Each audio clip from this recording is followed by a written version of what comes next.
3, 2, 1. Boom, and welcome to the Big Honker Podcast, brought to you by our good friends at Dive Bomb Industries. I'm Jeff Stanfield with the world-famous Andy Shaver. Mark it on the calendar right now, Squad Fest, July 15, 16. I think that's exactly right. Come to St. Louis, Missouri. That's right. On the good side of St. Louis, if there is a good side of St. Louis. With us today, our friend, probably one of a very few select people in the waterfowl industry that I'm actually jealous of. Jealous. I'm jealous. I'm jealous of Ramsey Russell. Got ducks. What makes you? How do you feel about that, Ramsey? Jealous. I've been trying to get Jeff to jump on a hunt with us in the fall, but he's only got like a 24-hour cycle that you can catch him because he's a busy man. So I got 24 hours in October to get Jeff, pin him down to a hunt somewhere, and he's always busy. Getting his hair done, getting his nails done, something. Washing his hair. Well, I don't have no hair, but I'm going to tell you right now, I'm not too proud to tell you that I go with my wife about every 2 weeks, and I get a pedicure. When she gets a manicure, whoo, I'm telling you right now, that is the way to travel. You got to keep... That makes me think of Dumb and Dumber when he got a pedicure and he had to break out that grinder. It ain't not like that. No, I take care of my wheels pretty good, so it's pretty easy going. But I get the full deluxe package. The lady speaks Chinese, Japanese, Korean, whatever she is to me, and I just smile and point to the most expensive one, and that's the one I want.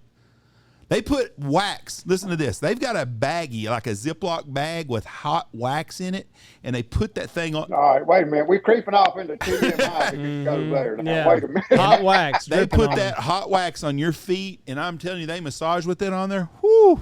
I'm telling you, your toes never felt so good. You know who else? You know who else liked to do that about 30 years ago? No. He went by the name of Bruce Jenner. Well, I'm gonna tell you right now, Bruce pulled some serious tail in his day. Yeah.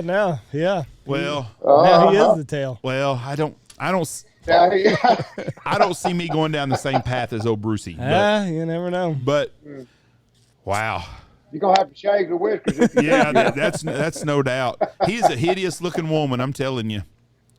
Yeah. But Lord. you know what's funny? He aligns with us politically. Politically, yeah, he's a staunch Republican. Staunch conservative Republican. I just don't understand the dress shit and all that crap. I don't know. I don't understand a lot no more, man. It just ain't the world I grew up in. You know, so I go duck hunting. That's all I know. We were talking on the last podcast about a girl at school that thinks she's a fucking cat, and she wants a litter box for her to go to the bathroom in. Her parents need to have their fucking head examined. That's just... It's insane. That's all I can say. That's just insane. Yeah. I can't keep up with it no more. Lee said Somebody just need their ass whipped with a belt. Yes. What they need. That'll cheer them up real quick. Lee said he would give them the litter box if she wore a collar, got vaccinated like a cat, and would only eat cat food and drink out of a bowl. He said, "Then I'll give you the kitty litter, but you got to go all in on this cat." For darn sure, I'm all about spaying and neutering those individuals. Yeah, we damn sure need that shit. That's the truth. It's crazy out there, though. So I got to ask you this. How much of all of our shit that we have going on in the United States, you go all over the world, how much of that do these other countries hear about? Or is the United States still this shining beacon? They hear about it. It's embarrassing. Really? You know what I'm saying? It really is embarrassing. I think of us like the National Enquirer for the world's entertainment. Really? I really do. So it's not just here. It's people are hearing about it in faraway countries. Name the president of one other country. I can name a few just because I could do Trudeau. I read a little bit. I couldn't even do Mexico. Trudeau. Macron. I can't. Macron. Well, you read the headline. But you know, out of 200 some odd countries, I mean, I was just down in Guatemala. I don't know the president of Guatemala. Never even thought about it. Buddy, let me tell you what. They know Trump. They know Biden. And you know, the craziest thing is Trump was on the edge of everybody's lips. I mean, everybody I met down in Guatemala, they didn't just like Trump. They loved him. And I'm like, but he's crazy. His Twitter, they go, no. and for a labor abundant country like Guatemala, they were all telling me that the news that we weren't hearing is that while he's trying to shut down China, he's opening up relations right here in Central Mexico and Central America. So right in our backyard, so he can control it. Mm-hmm. And it was a boom time for the last couple of years of the Trump administration. Guatemala was scaling big time, getting ready for their chance to be something other than a third world country because they've got all this labor. They said within a week of Biden being reelected, whoop, they're right back to third world country status. We're right back in bed with China, where I guess the folks elected wants to everybody be. in the. But listen. I'm a proud American. Ain't moving nowhere, no how. Am I leaving this country? But it's almost embarrassing. Yeah. I mean, presidents. We're not supposed to have a. What does it say that even we make our presidents the butt of such jokes? And the world sure does. With the people we got in power right now, nobody respects us, Jeff, Andy. Nobody respects these fools we've got. Everybody in the world knows that Joe Biden wears diapers and can't think for himself, except for the true blue 35 million Americans that really did vote for his ass. Those people really don't know. They still watch the news and think everything's perfect and that he's no mean tweets. Everybody else knows what's going on. It is no secret that we had voter fraud. It's no secret that Kamala was put in that spot because she was a black lady. I mean, they've told everybody. Everything is no secret. Affirmative action. Yep. Yes. But that's exactly what everybody knows that, except for the 35 million people that watch The View, NBC, ABC, CBS, and CNN, and MSNBC. Everybody else knows. Everybody in the world does. I guess. But it blows my mind. It blows my mind, guys. It really does. But now, in good news, after 2 years of insanity, we've got a 35-year-old Trump-appointed judge down in Florida that just got rid of the airline mask mandate. You want to talk about? And it's so funny. I had two clients on a flight that they're one of them planes that's 35,000 feet in the air. When they come on and said, hey, you can get rid of these masks and walk down the aisles, letting you throw them in the Wow. And you know what? As somebody that has to fly for a living, and I've been flying it, they won't let me pull up my little old buff. Oh, heck no. If it ain't got ear flaps, it don't count. Never mind that the mask with ear flaps said on the package for novelty use only. Right. It's absurd. It's absurdity at its finest.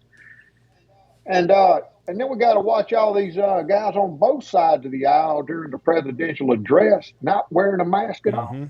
Sitting up there on the nation's capital without a mask because it's only for us little peons, only for us regular folks, only for us poor people out here in real America are we supposed to wear a mask. Well, they can't retreat fast enough. It's just a crying shame that it takes a judge, 35-year-old judge down in Florida to repeal such insanity as getting rid of the mask. Am I right? I saw a video yesterday where the pilot came on and he said, this is the hardest thing I've ever had to tell people, and I never thought I would have to make this announcement over an airplane. If I'd have been on that plane, that would have scared the shit out of me. I'm thinking, oh, my God, we just had a nuclear bomb. Yeah. And he goes, you don't have to wear a mask anymore. But with the way he approached that, I thought, boy, that's a sorry son of a bitch, because my heart would have stopped. I'd have thought, oh, fuck. You're 35,000 feet up in the air, and the pilot says, I never thought I'd have to say this. Yeah, we're diverting you to South America. It's the only safe place to land. Home is not home anymore. Yeah, but that's what I thought when he said that. I thought, what a horrible. But I knew what it was going to be about. But I thought, what a horrible intro into that deal. Not fun. So, have you ever been in a country that had a revolt going on while you were in country? No, not that I've been down in Argentina a few times when I tell you what, you get down there during World Cup. Yeah. They've got the widest intersection in the world, which is 12 lanes by 12 lanes. It's in downtown Buenos Aires, and there's a great big old statue right there. I can't remember the name of it. It's in the heart of Buenos Aires. And if they win the World Cup, you're going to think it's a riot. And if they lose the World Cup, they're going to riot again. I think they just looking to riot. But that's the closest thing I've ever been to some sure enough economic turmoil or social unrest. It's something like Buenos Aires over the World Cup. Nothing too crazy. Because I just, you hear of all the insanity going on here, and you just wonder what's going to be the straw that finally breaks the camel's back. Just like you were saying, just like when the president was talking and nobody's wearing a mask, and I mean they're just pissing all over you. Rules for thee, but not for me is what it is. And, you know, you can't poke the bear for that long before it finally says enough of this. Well, it seems like they're retreating because you got midterm elections coming. But at the same time, they've got to keep something intact just in case they need to go stuff the ballot box again or some other kind of control. They want to bring this thing back in December. But I just believe I cannot imagine them coming out in 2 weeks or 3 weeks or 2 months and saying, oh, got to wear a mask, got to do this, got to do that, got to shelter in place. I think they're going to say about 330 million middle fingers saying, ain't happening. We're past this. Bring it. We're done. I don't think they'll ever be able to put that genie back in the bottle. No, I'm not. We're fixing to go on a trip in a couple of weeks, and as a family, I hope we don't have to. I don't want to get put on a no-fly zone, so I think that I probably would. But it's the whole thing is stupid, and you just can't do it. It's kind of like getting people to lock down their businesses again. That's why L.A. and a couple of them places are holding on, because once they let go, they'll never get it back again. It just amazes me. Could you imagine living in Southern California and your kids having to wear a mask to school and you still having to wear a mask to go to certain places, and then you've got a brother or a cousin or a sister or friend that lives in Fort Worth, Texas, and they don't have to wear nothing, and they have it for years? Would you not be just thinking, what in the fuck is going on in this world that this imaginary boundary keeps me from being able to live while someone else gets to live their life? It's just crazy.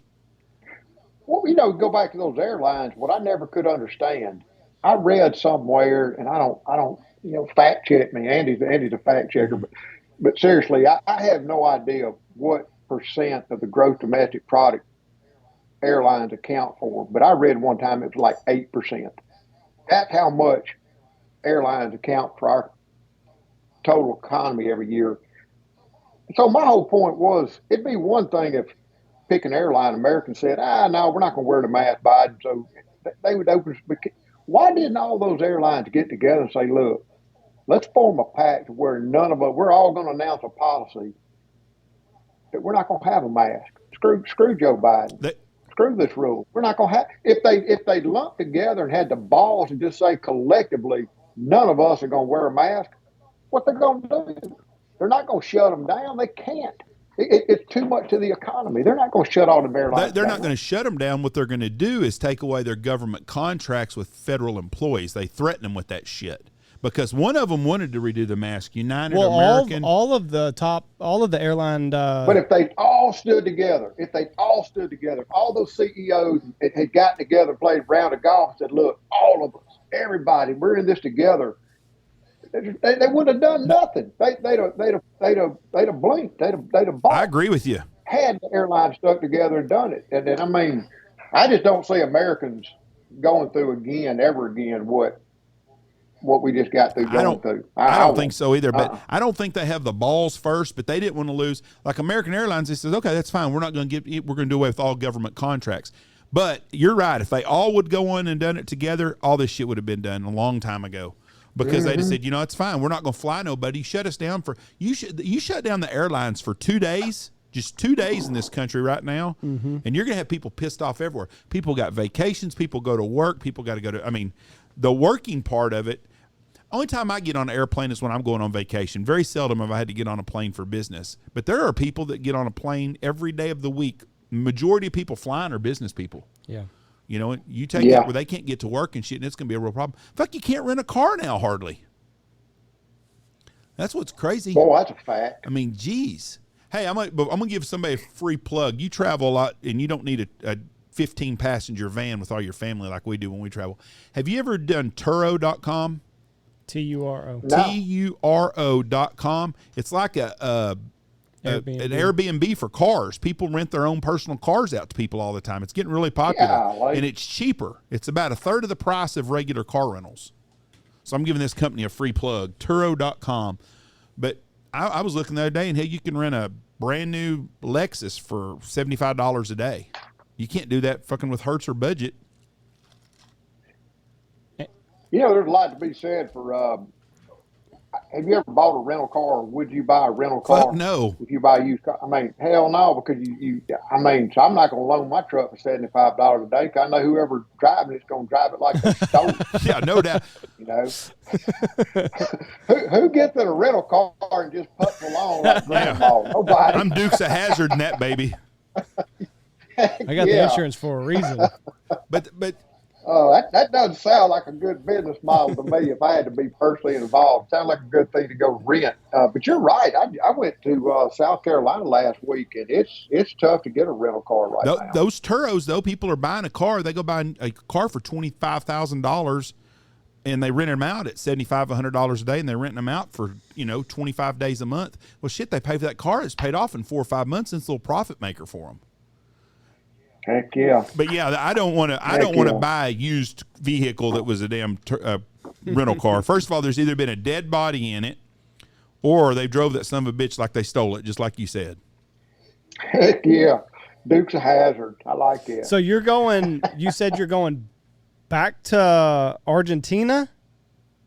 Yeah, I cannot wait. It will have been, the last time I was down there was August 2019. Lee Chose and that bunch was down there, and it was unbelievable. And then the world stopped spinning. And back in November, Argentina opened their border, but I think it was January. They just come right out swinging and said no vaccination. We don't need a vaccination. You don't need a test. You don't need nothing. You have to have a piece of insurance to come down there, because what they're saying is if you get it, you can't come back to America because the y'all administration is not going to let you in. Can you believe that? That's the craziest thing. When in American history have American citizens been denied access to their country, to their medical care, because they got a cootie? Only by air, though. Just only by air. You can. Oh, well, yeah, but that's the only way you're going to get there. in some of these countries, yeah. I mean, you ain't going to drive up from Argentina without a take. Hell, I'll be over by then, by the time I can go up here. I agree with you, but we was in Mexico twice, and I had me an alternate plan in case one of us tested positive for it. I was going to fly my ass to Matamoros or to Tijuana and rent a car and drive across the fucking border. Look that. That's right. But it's crazy. We have had to do that, too. Yeah, we've had to do that. But it's amazing that fucking virus is so smart that it's bad in the air, but if you're in the middle of the desert driving across, it's not going to bother you none. I know. It's insane. It's Fauci insane. made a hell of a virus. But anyway, Argentina is open. It's wet. And some of the places we went, like went to South Africa last year. Of course, it had been closed. Last year was the first time into South Africa. And wow, if you're a big game hunter, it's a fire sale over there, because, for 2 years, they've got inventory that hadn't been thinned out commercially.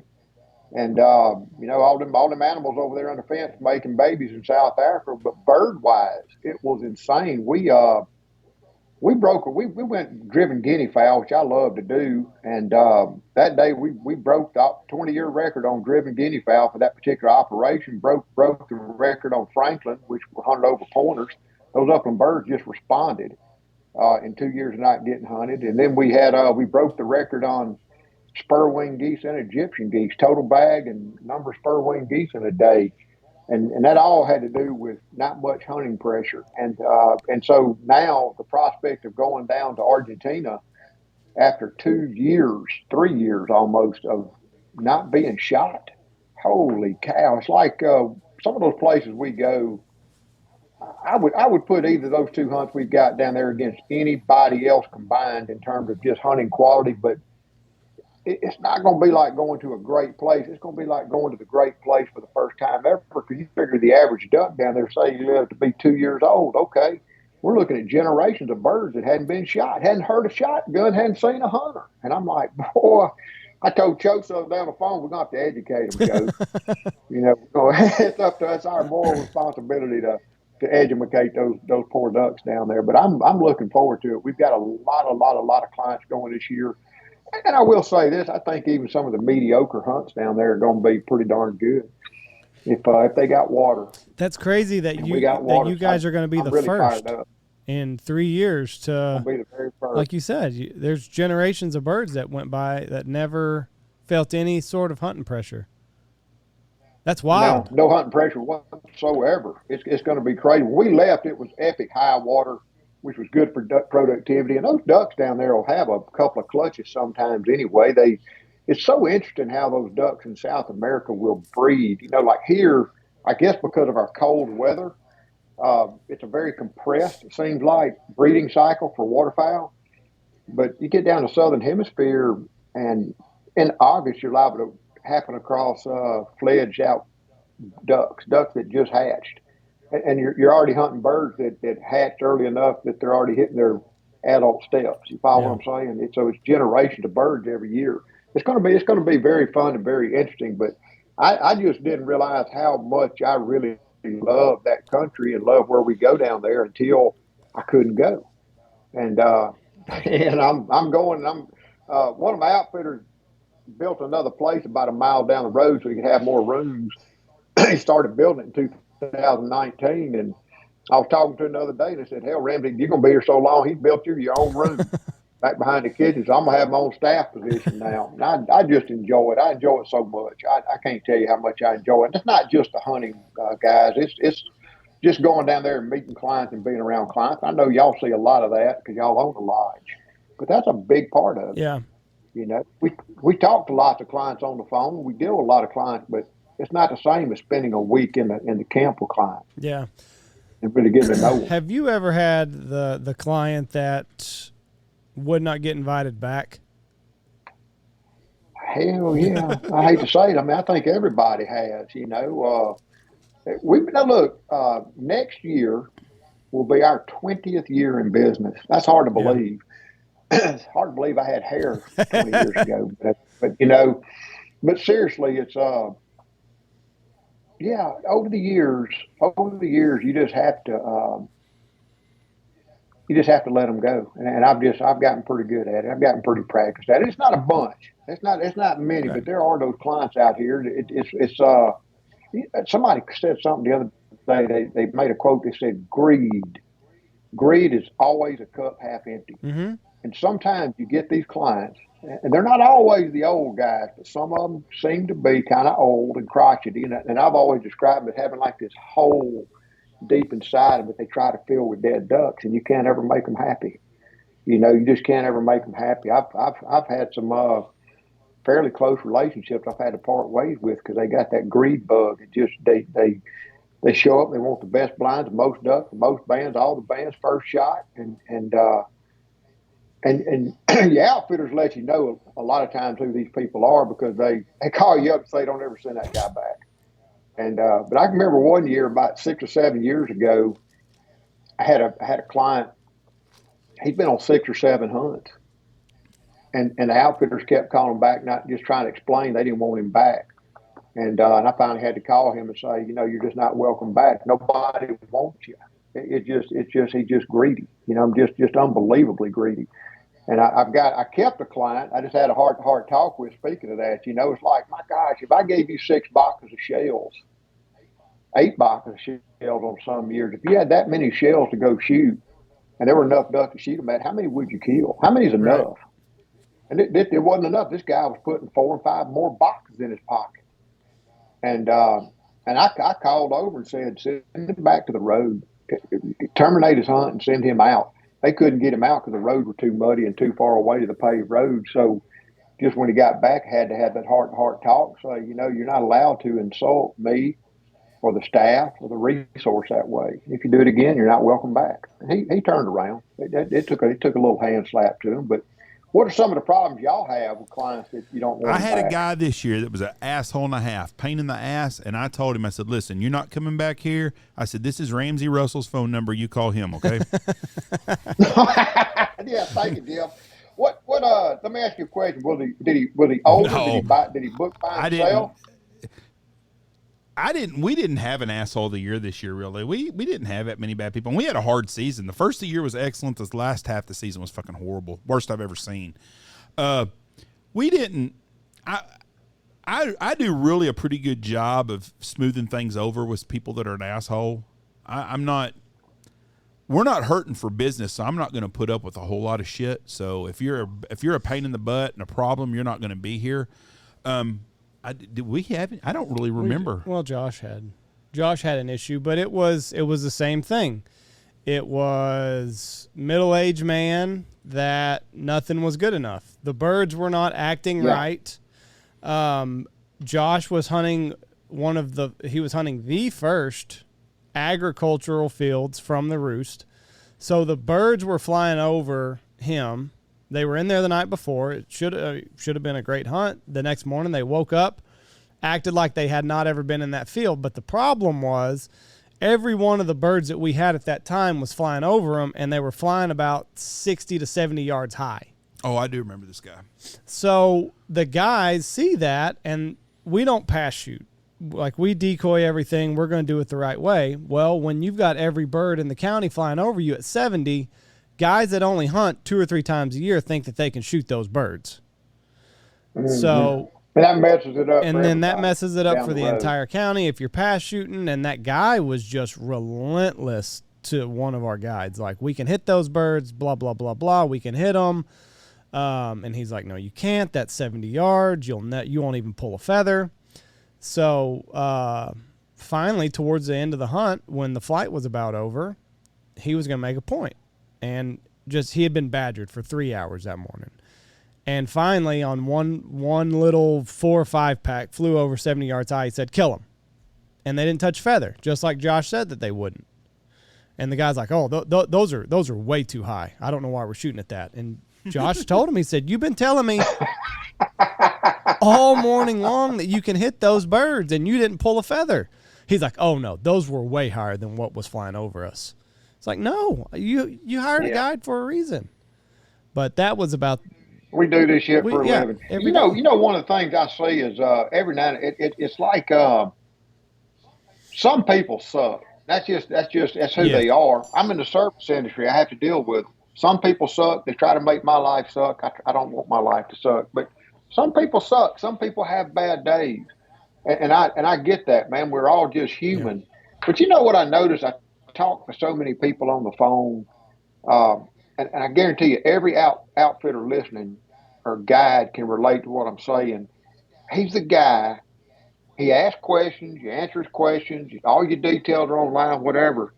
But then they keep on and they keep on and they keep on. There's more questions and more questions and more questions. And what I like to do is I like to tell them, this is a great hunt. You booked this hunt. I speak for the outfitter. I've been here several times. I've told you everything, but what I worry about is that you're trying to paint yourself into a corner. You're trying months in advance to have every minute, every dot. You're letting your imagination run wild, and your reality is going to differ. And if give me and the outfitter and the birds a little bit of breathing room, and trust me, you're going to have a great time. But so I'm saying, it's like they're like control freaks, and they want to control every little. You can't control this outcome. Right. Jeff deals with that more than anything because he's the one that handles the clients. I had a guy this year that he come in and he hunted with this, and he told one of the guides, he goes, "Boy, Jeff was really short with me on the phone. He was a single hunter, and he asked me 415 freaking questions 6 days in a row." And I finally told him one time, I said, "Listen, I went over everything with you. Everything. Everything. You know everything you need to know. If you have a serious issue, call and let me know." But I said, I've got to go. I got other things I've got to do today. I mean, I was on the phone with him 15 or 20 minutes, 3 or 4 days in a row. And I'm friends with my clients, a lot of them, and I love them to death.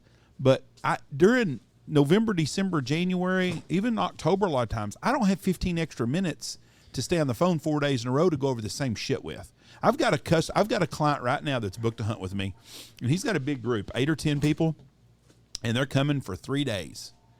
And I bet he's called me every 2 weeks, and he's asked me the same fucking question about the weather. Well, what kind of weather should we know? Now, should we take these kind of coats? Do we need to do this? Dude, I don't know what the fucking weather's going to be like. I can tell you right now that the week after Thanksgiving, the normal temperatures are going to be somewhere around 55 for a high to 25 for a high, anywhere in that 30 degrees. Sometimes it's 75, sometimes it's 20 degrees, but that's the average deal. About 10 days before your hunt, I can give you pretty good solid information. Who the hell don't look at the weather before they go on a trip anyways? I know.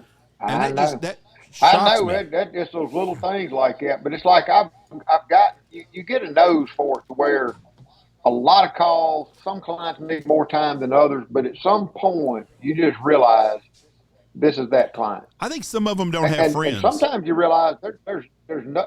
Well, that used to worry me. In our business, it takes a lot of it takes a lot. I mean, you think about this, Jeff. The average guy is 50 to 70 years old, somewhere in that time frame. You've got college for your kids kind of whipped. You're getting short on your mortgage payments, whatever. You got more disposable income than you did when you was 20s and 30s and had a big wagon to pull. And some of those old guys in their 60s and 70s that are great clients for us, they don't have the friends. They don't have friends that are either willing or able to go on these hunts. But when somebody wants to book a loan, I do spend a lot of time talking to them up front to try to make sure there ain't a reason he's hunting We alone. So that's those single hunters sometimes can be a problem. There might be a reason. I can think of one right now. Uh, it's funny. He got introduced. He called me on referral from another client, but it didn't occur to me till I hunted with the guy why those clients didn't want to hunt with him. Oh yeah, Think about that. yeah. You You deal know, with that. that was a problem.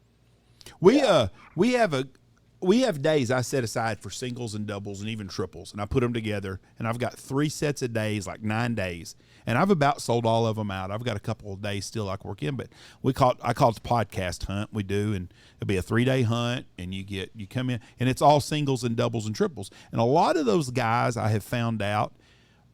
A lot of time, if it's a single hunter, he's the only one of his buddies that's got any money to hunt is the reason he does it. He's got other guys That's he got it. home, That's it. or he's a single guy, or his wife lets him go hunting. And I've got a lot of those that work out really good. And usually they're really good. The biggest pain in the ass is that guy that's a single hunter that has a freaking dog that can't do nothing without his dog. Well, you ain't coming up here as a single hunter with a dog. And they get all mad about shit. I mean, I had a guy that used to come to the trophy hunter show in Fort Worth, and he'd come every single year. And I'm telling you, this dog must have lived to be 77 years old, because every year he'd come and he'd ask me the same fucking question. And the dog was a freaking golden retriever. And he'd be like, hey. Yeah. And him and the dog had the same fucking haircut. And he'd come up to me and he'd go, hey, do you got any days you can work in a single hunter? And I'd say, yes, sir, I do. And I'd give him a couple of days I could work in a single. Okay, well, it's going to be me and my dog. No, it's not. So finally, after about the 17th fucking year in a row, I finally told him as soon as he walked up, I said, I can't take a dog with a single hunter. Goddamn, and kind of walked off. How many years in a row are we going to play this game? There's a reason why. Well, you don't have any friends for a reason. I think you're married to that fucking dog. There's a lot of outfitters I've been seeing that are finally just saying, you know what, Period. unless you've got the entire party to yourself, no client Well, dog. we are that way. And yeah, it really kind of needs to be that way. It really There's does. some places won't even let you bring a dog anymore. Yeah, I've been seeing that too. And I'm not going to be that way. If you got a private party, if your dog's a piece of shit and doesn't do the job, and it screws up your hunt, and it's a private group with you and your friends, that's between y'all. But if your dog comes up and does a good job, that's great. And I've told guys before, listen, you can bring a dog. You've got a private party, but if your dog is going to screw the hunt up, I'm going to ask you to leave it in the truck. And most people are that way, but you can tell a man his wife's got a fat ass, and he won't get mad, but if you tell him to put that dog up, he gets his feelings hurt. Yes, that's a fact. That's a fact, man. It's not. You're right about that, though. It's a tough business. This can be a real tough business because you're dealing with people, and people are people. Yep. It can be a real tough business. But we talk about some of these problem clients, and I mean literally less than a dozen clients in 20 years. Yes. Yeah. You know what I'm saying? And that's pretty damn good odds. Most people are good people. They're great. Well, I people. have somebody that bitches every year. But we deal with a lot of people, but nothing bad. I mean, we had a guy 4 years ago that was asshole of the year. That was a real asshole. But other than that, most of the guys are just you deal with some jackasses here and there. But most people, like you said, are good people, and they're getting out. And COVID really changed a lot of that, because I noticed people the last 2 years have really appreciated getting to be with their friends and family and getting away. more than they did before. Yeah. I think we take freedom for granted in America, and I think a lot of people saw that when they were locked down for a couple of months in their house and they couldn't go do shit, and they're appreciating it more and more. I think you're right, Jeff. I think you're right. I think COVID changed a lot. I think it made people realize. I think a lot of people that realize, crap, I can't. If I'm going to do this, I need to do it now, because just because this stuff's going away, who knows what comes next? Right. I was just I've been doing some work on my web page, and I was on a podcast the other day, and we were talking about capercaillie, and then today I was working on that page, and man, that takes place in Russia. May never go on that hunt again. Who knows? You know what I'm saying? I'm not going to Ukraine or nowhere near anytime soon. I think Russia opens, but I think we're in it, and this is not going to probably be. Some people are not going to probably not like me saying this, but I think this is a media war more than anything else. What do you mean by that? That's probably it's possible. I think that our mainstream media is perping this up. Now, there's actually something going on over there. I'm not saying that. I'm just saying our media wants there to be a conflict up there, and I really believe that our government is involved to cover up a bunch of deep state shit that's gone on over there. I really believe that. So you're a QAnoner. I'm not a QAnoner. I'm just common fucking sense on this shit. Hunter Biden, Mitt Romney, Nancy Pelosi's, and somebody else's son are all on boards of energy companies over there. That's a known fact. Well, there's something wrong there. Yeah. And so I really believe that we are, if Trump was in office, we would not be at war in Russia and Ukraine would not be in war right now. You don't think so? And we wouldn't be, and No we wouldn't way. have sent them $12 billion. And why we're paying for their war, I have no idea. Since we're talking about this, Ramsey, me and you think a lot politically. Have you seen any of the stuff, and I did not even know this existed till today. Have you seen any of the stuff about our current president's son and our ex-president, who's still coming around now, that thinks he's president, probably is, his 16-year-old daughter and Hunter Biden and the shit was going on with them? I saw it. Well, now you got to understand, Jeff. I watch very little news since this the ain't election. on the news, and Well, so then I how don't they know. supposed to see it? I don't know. Well, I didn't know this was about. Supposedly, they had a little tryst going on while she was underage, while he was the vice president's son, and guess what's on that laptop? Supposedly some of this stuff, and there's some pictures being leaked that are out there. And I was shocked by that. I actually had no clue this had ever gone on. But supposedly shows her, I saw the pictures of this. Now, you can Photoshop shit, so I don't know. Shows her credit card on a line of table with a bunch of cocaine with them there. Now, Boy, I don't know if it's true or not. Now, who are we talking about? Who are we talking about? What young lady? Hunter are we talking Biden and about? Malaya or Sasha? Yeah. The older Biden. Yeah. Oh. Now, here's the thing. If that's true, Obama is more worthless than I thought, because he should have been whooping the guy's ass. You know? This says right here, take it for what it's worth. This photo, credit card photo, is not new, and there is no evidence that it came from Hunter Biden's laptop. The photo isn't new. It first appeared online December 2019. Yes, that's right. Almost a year before the New York Post story about the laptop was published. There are other pictures. I don't know if it's true or not, but I'd never heard this before till today. I mean, and this shows a picture of her and him, and it shows them in a room, and shows the little white dog that Obama carried around everywhere. So it happened to happen in the White House when they were there. So I don't know if it's true or not. I don't know, but it was just more of the shit that's going on. I think we are pushing that war over in Ukraine to try to cover up shit. I really do. I do believe that. The United States does not get involved unless we have an interest of some sort. Is that Char Dog? I think there's a lot of tails wagging the dog. I do think that now. I don't know about all that conspiracy, but I know there's a lot of tail trying to wag the dog. They can cover things up. I mean, what the media chooses to report as news versus not is just it's just crazy. It's just crazy. Just like this deal with these pictures and shit. Who knows if it's true or not? But in 2 or 3 years, we'll know for sure if it's a fact, because everything that we find, everything that the naysayers and the tinfoil hat people talk about now, 2 years later, have all been coming true. Just about everything. So, Isn't that crazy? I saw that today, and I was like, "What the hell?" And that's some serious shit if that's true. You just said the most important phrase. That's right. You just said the most important phrase of that story. I think if it's true. I think and I try to stay out of stories like that. I think the whole time I've said I don't know if this is true or not. I never said it was true. I said I don't know, but I'd never heard these stories before. But with the track record of stuff, I'm assuming there's a little bit of smoke. There's a little bit of fire. Okay. You don't think so? I just try not to lead a story with, if this is true, it's going to be big. Okay. That guy should be under a prison. Who? Hunter Biden. Oh. If it's true. No. He's done enough shit that he should be. If he was anybody, if he was a regular citizen, his ass would be locked up. Did you see where fucking what's the guy's name in California? Their representative that was all against Trump all the time. Schiff. Oh, Shifty Schiff. 72 trips to Epstein's Island. Ah. But he didn't see nothing going on. I bet. No, never. Well, he don't want to get. He saw what happened to Epstein. What the reason I brought up the tough clients is because you're in a different situation because you're staying at a lodge with them.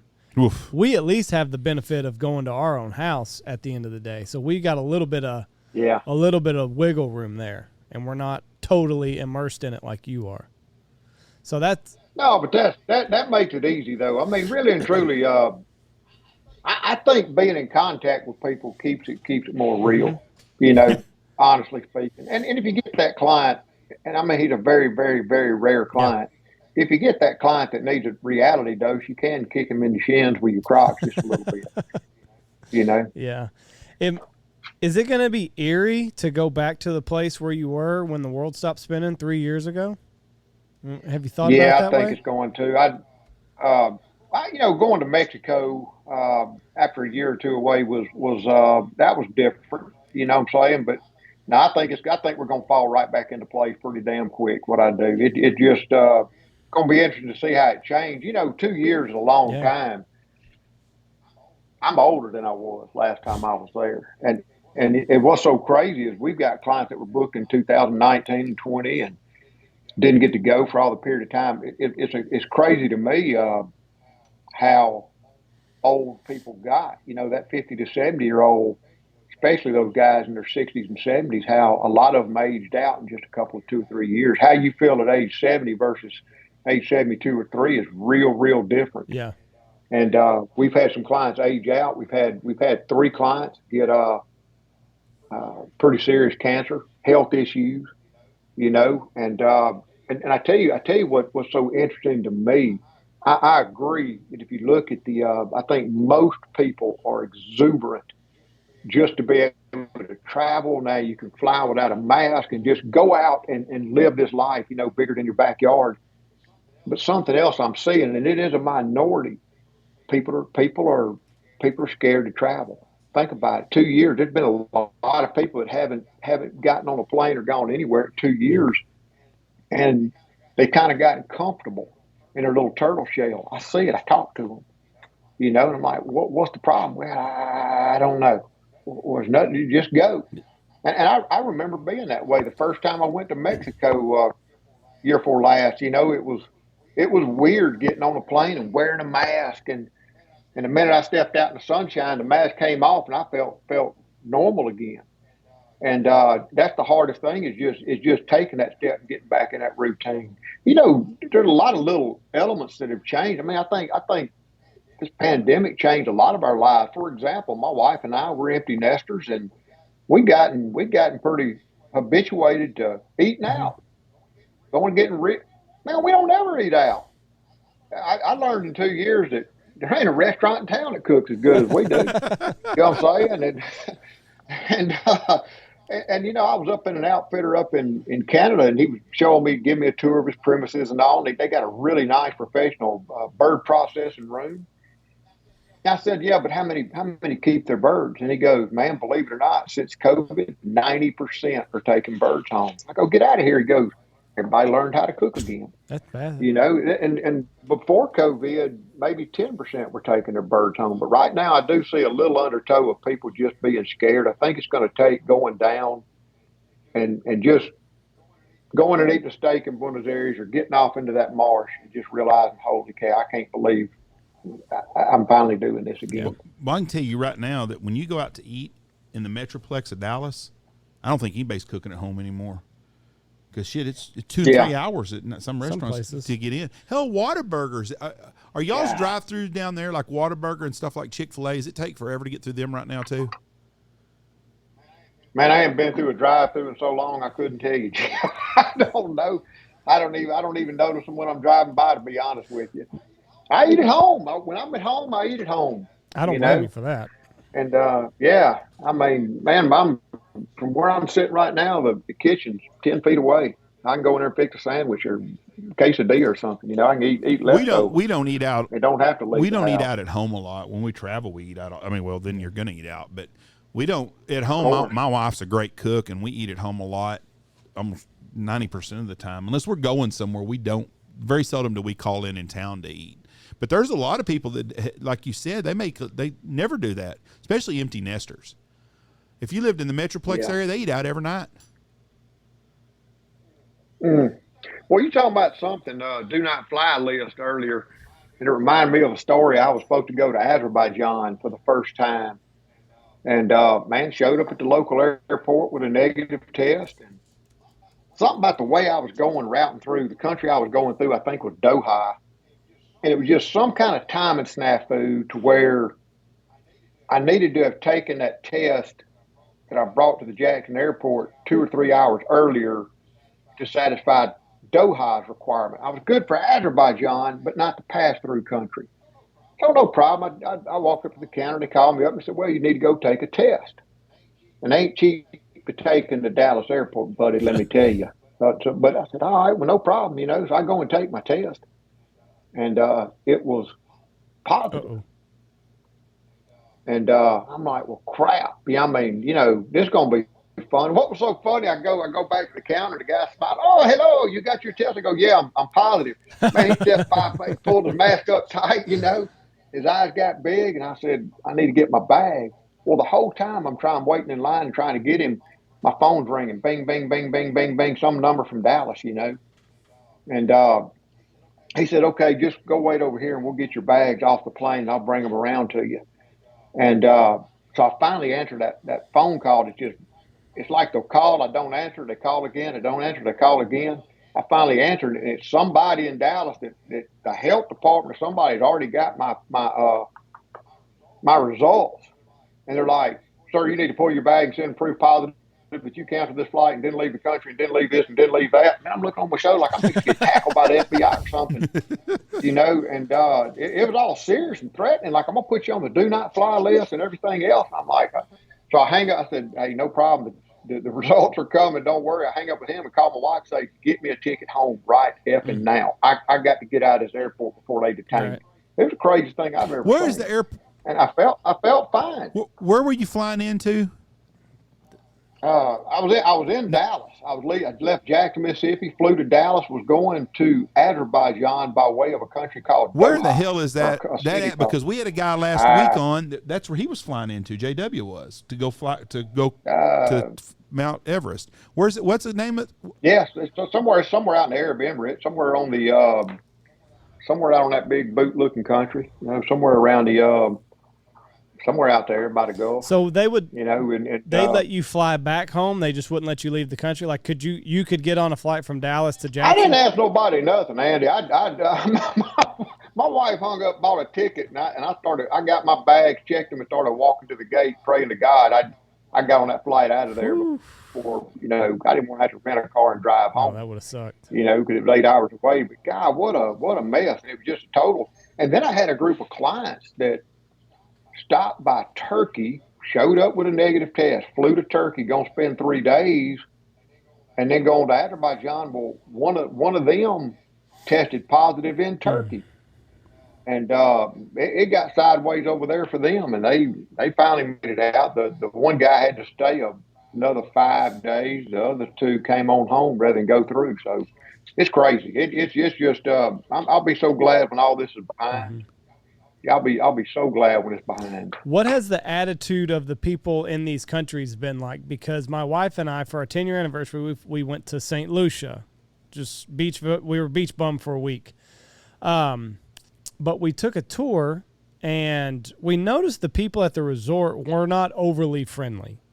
And we took a tour, and the tour guide was like, hey, I got to ask y'all something. He said, it's been brought to my attention with the last couple tours that we've done that the people at these resorts are not very friendly.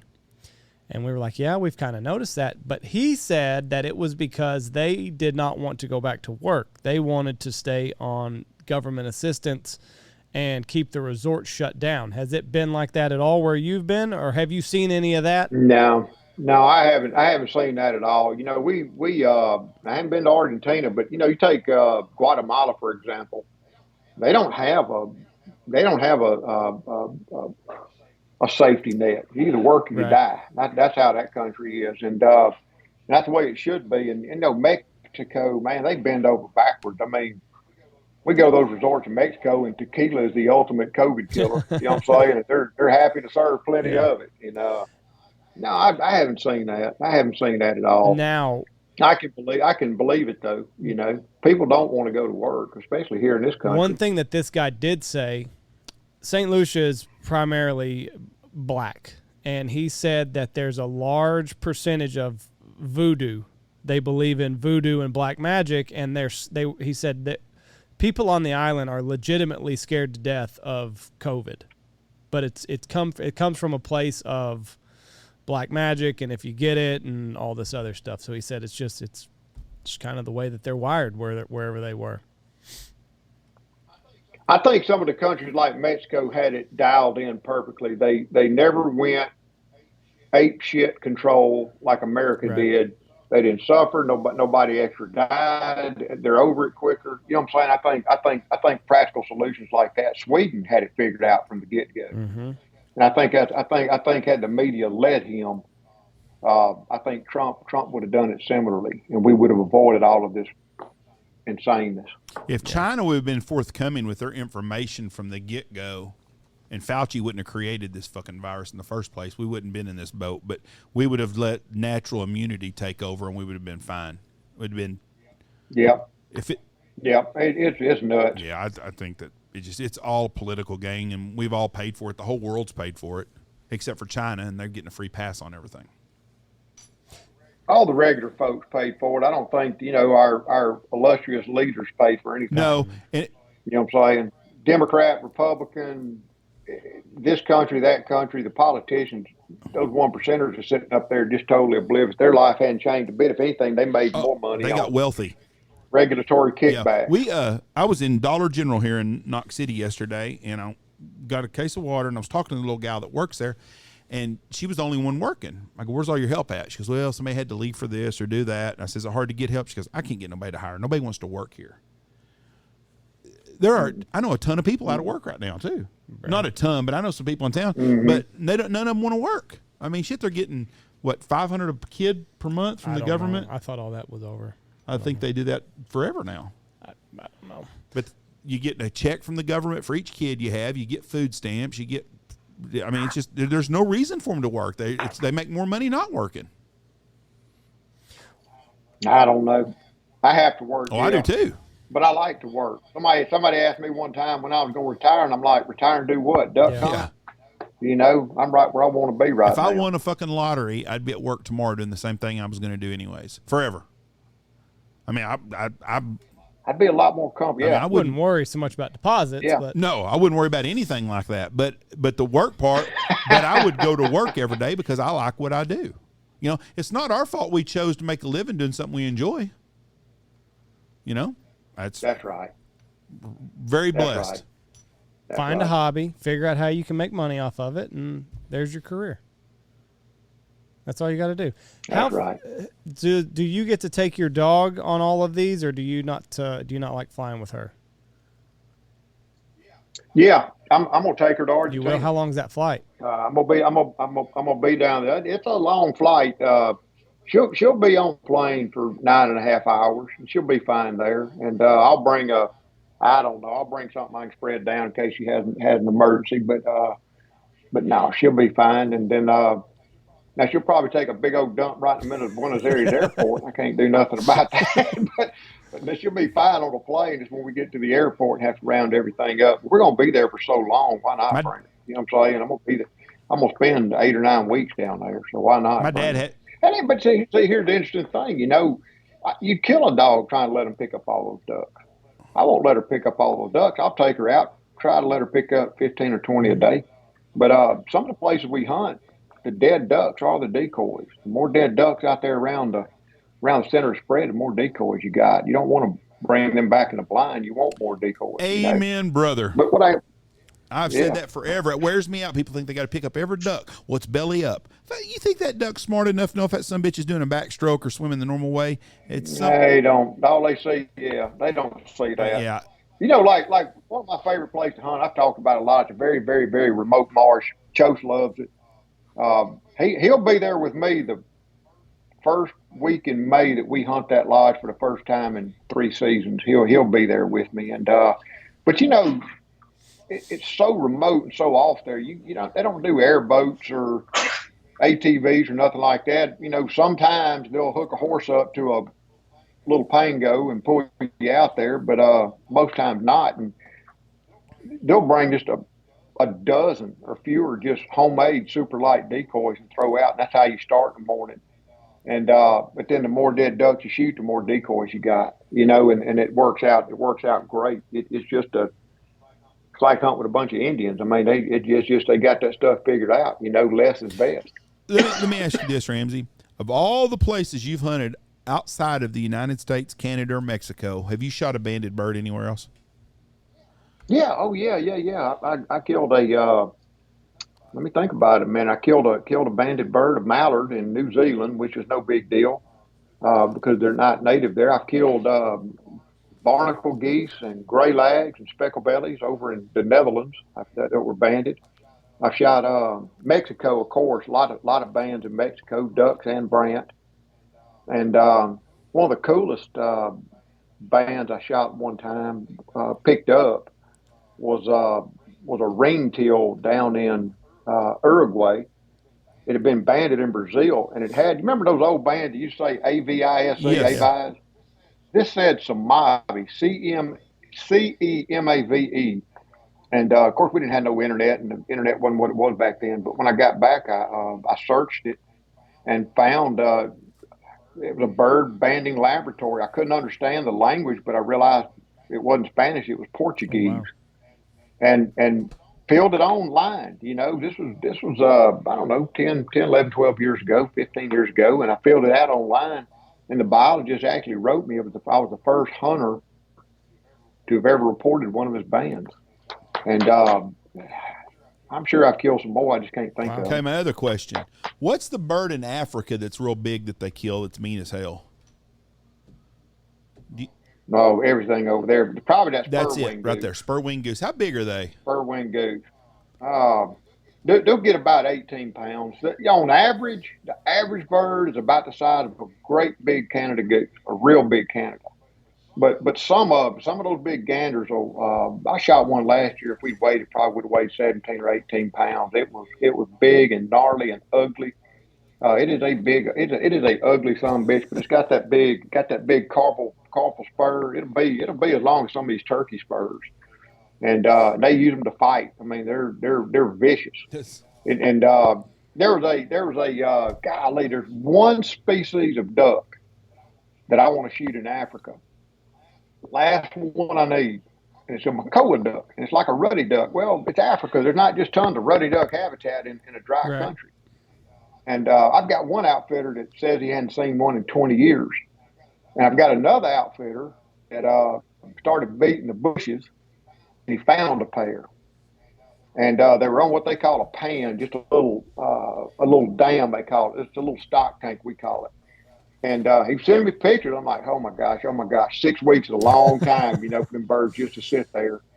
And freaking the spur-winged geese moved in and ran them off. You know what I'm saying? It was a pair of them. And once they moved in and started taking up roosting or whatever on that pond, they just chased everything else off. But they're a big, but they're a fun bird to shoot. Now I'm gonna tell you, they're a really, really fun bird to shoot, and they hunt them very differently over in Africa. Normally, what we do is you get in a flyaway, you just out there and watch them trading, and just get right in the corridor and spread out, along a fence row or in blinds, just spread out 30, 40 meters and make a shooting line and pass you. But you may have decoys back behind you about 150 yards or something for them to look at and kind of line out over the blinds. And that time we broke those records, though. I was in between groups of clients. I went out with the outfitter to scout. And way over there was a big lake with a whole bunch of Egyptian geese on it. And about a mile away was that pond, that farm tank with hundreds of spur-winged geese. And in the middle was just a low-lying little natural mucky, knee-deep little wetland. And what we realized they were doing is they were both going off to feed in different flocks. They were coming back and loafing in that same pond. And so as I was scouting with the guide, he's like, well, I think we could do this or do that. I'm just worried, if we try to pass shoot one, we won't get shots another. I said, well, hot damn, why don't we just, since we got to have a wind, why don't we just put the sun at our back, the wind at our back, and decoys out in the water and try to decoy them and see how that goes. He says, well, I've never tried it that way, but we'll try it. He talked me into it. We broke the record on birds, and they were all decoying. Now we were still in blinds, 15, 20 yards apart, but it worked. Everybody, Lord have mercy, when a flock would come in, whoever they come in on would get the shots. And then as they started to retreat, they just run the gamut and just start falling out the whole way that they're trying to leave with everybody else shooting. It worked out good. That duck, the pair that left, what kind of ducks are those again? Makoa ducks. Makoa, it's like a ruddy duck. And the hardest thing, where do they stay at usually? What's their native place? Africa. They like Africa, but their ruddy ducks like deeper water. They like deeper water, and they feed on crustaceans and things like that. And they're just harder. There's just not a lot of that habitat over there. So it's not a duck that's in danger. Not in South Africa. It's not a. No, it's not endangered. It's just very thinly distributed. I wanted to. Yeah, it's not rare. Nothing we hunt over there is rare. Well, I wanted to say that and get that clear before somebody's like, that damn Ramsey, there's only 2 ducks left in Africa of some species. He wanted to shoot both of them.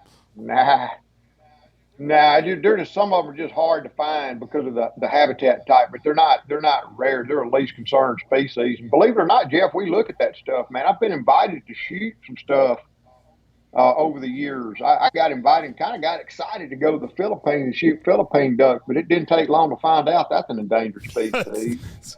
And we just bow out on that, And Jake Latondras and I, hunting over in Eurasia at some of the places we've been, there's a really good chance sooner or later that a red-breasted goose is going to come sailing in because they're around. Now, that's an endangered species, and Jake and I have had to talk about, gosh, it'd be great if we can just, Lord have mercy, I hope the light's good. I know what it is when he's coming in and everything else, get a good, just so we can film it and have a talkable moment. But it's an endangered species, and there's enough other cool birds to go shoot without getting off into that mess. You know what I'm saying? But I would like to see them. I would like to see these birds in their native habitat. One of the coolest birds we hunt in Africa, though, one of the coolest birds we hunt is called a pygmy goose. And it's about the size of a green winged teal. It's technically a perching duck. I don't know how or who named some of these birds way back when, but whoever named the pygmy geese, probably, they just got it wrong. It's a duck. But it's recognized as, the smallest goose. And it's the size of a green wing. But here's the crazy thing. Look them up, African pygmy goose. Its coloration looks like anything but if those birds get off, they live in lily pads. And again, very limited habitat in South Africa, but you find these lily pad ponds, and that's where you're going to find them. And what's so crazy is how, while you're glassing, because they're not going to decoy, you got to sneak up on them. And as you're glassing out in that lily pad, how well they blend in with just a folded over lily pad leaf. They just disappear. They're invisible. And there's all kinds of little cool species like that we go. But some of the funnest hunts we do are the pass shooting geese and the decoying ducks. And I swear I'd go to Africa just to shoot driven guinea fowl. Just think of a chicken-sized, like when you walk up pheasants, they come flushing overhead. You know that guy that's blocking, and that's what we do. we block and drive them up out of the cornfield over the shooters. But they're big as a chicken and tough, man. And a lot of fun to hunt. It's probably one of the most exciting things we do over there. I love shoot driven guinea This one's fowl. got a band on it. This African pygmy goose has a band on it. What about? Huh? He must be in an aviary. Oh yeah, he is. He's eating corn. What about? Son of a bitch. Have you been to Japan to hunt yet? Not yet. I don't know that there is any hunting over there yet. I've heard talks, and Asia is the big frontier. But I swear, I'm convinced after 10 years of chasing dead ends, it's probably going to make it, and this can happen. This is my world, man. But it's probably going to take just accidentally bumping into a diplomat or a politician somewhere in the Philippines or Korea or something. It's just going to take our paths crossing to where I can get in with the right people to go into Asia. And there's not a lot of hunting. Like, do you know I had a group one day, talk about a group you're glad to get rid of. Crazy. It was a guy from China that was somehow in travel and would broker Chinese hunters through us to some of these outfits. They went on 2 of our hunts, Australia and Mexico. Neither one of them outfitters wanted them back because think about this. One of those 5 clients was one of only 5 citizens in China that had gun rights, that could own and possess a gun there at his house. And these were extremely wealthy people. But they didn't know a duck from a blackbird, from a sparrow, from a seagull. They shot whatever flew by. You know, they and that's just the way they were. They just wanted to go shoot and have a good time. But that's going to be the kind of guy I need to get in with if I'm going to try to hunt in over there in Asia, because they got crazy gun laws. Like getting back to Philippines, I never did the Philippines.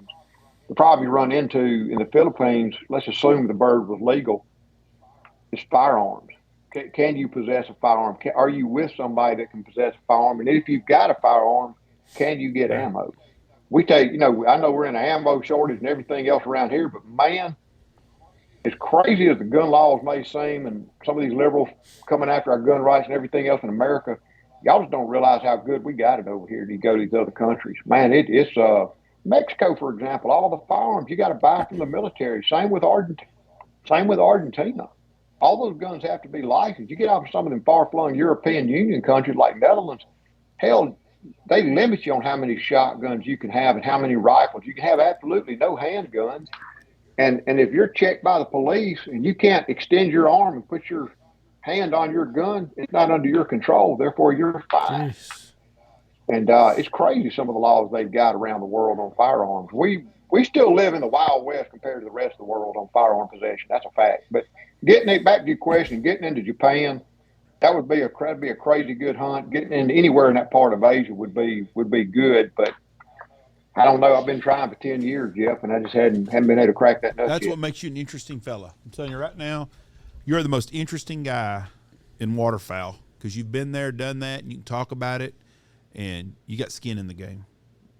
And we need more of that going on. Well, you put yourself out there. People ask how you find these hunts, and really anymore, the hunts kind of find me. It's like, for example, Andy asked how long I'd been home right before we started recording. He said, "Man, you home for a while? How long you been home?" No, man, I'm fixing to hit the road. But I was down in Mexico and I had been there a while, and I was really kind of looking forward to coming home and having a couple of months off.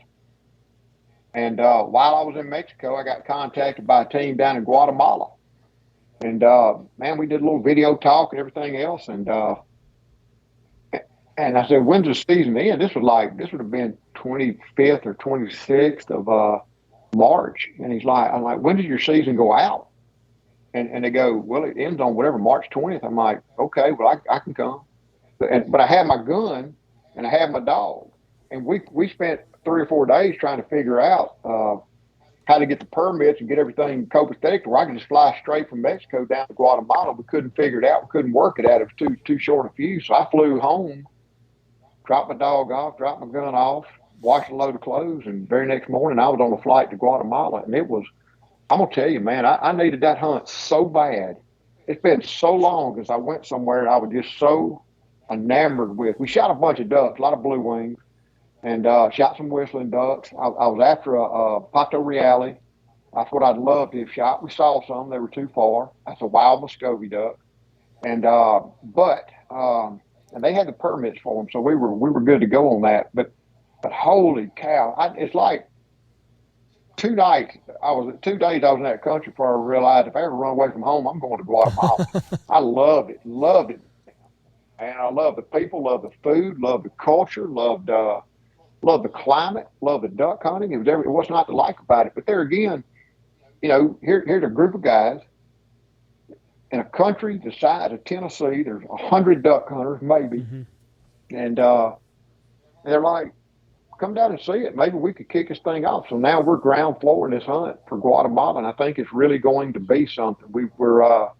They're out doing some due diligence right now and finding some more hunting land. We were hunting mangroves and lagoons up against the Pacific Ocean, and now we're looking at some areas up in the northern part of the country with a lot of rice fields. And boy, you know what blue-winged teals think about rice fields, and so I'm pretty excited. We're gonna go back down there next January or February, and take a couple of groups in and just start to build it up slow from there. But I'm real excited for that. That's how a lot of these hunts. Netherlands came to us, Sweden, Romania, Azerbaijan. A lot of these hunts, people just in other countries hear about us or know kind of sort of what we do, and they find us. And we try to spend enough due diligence and do our homework to make sure it's worth going to take a look at, that it's legal and everything else. And for example, back when I was young and intemperate, one of the worst little scouting things I ever did, when I said, hell yeah, I'm going, that sounds good, let's go. I jumped down and went down to Belize. And what's not to like about Belize? I was thinking, well, there's a lot not to like about Belize, I'll tell you that right now. And, and then I found out the first morning we were going, quote, duck hunting. And the three guys that were our guides, African-American, well, I said black, show up at 10 o'clock in the morning. I've been up since 4.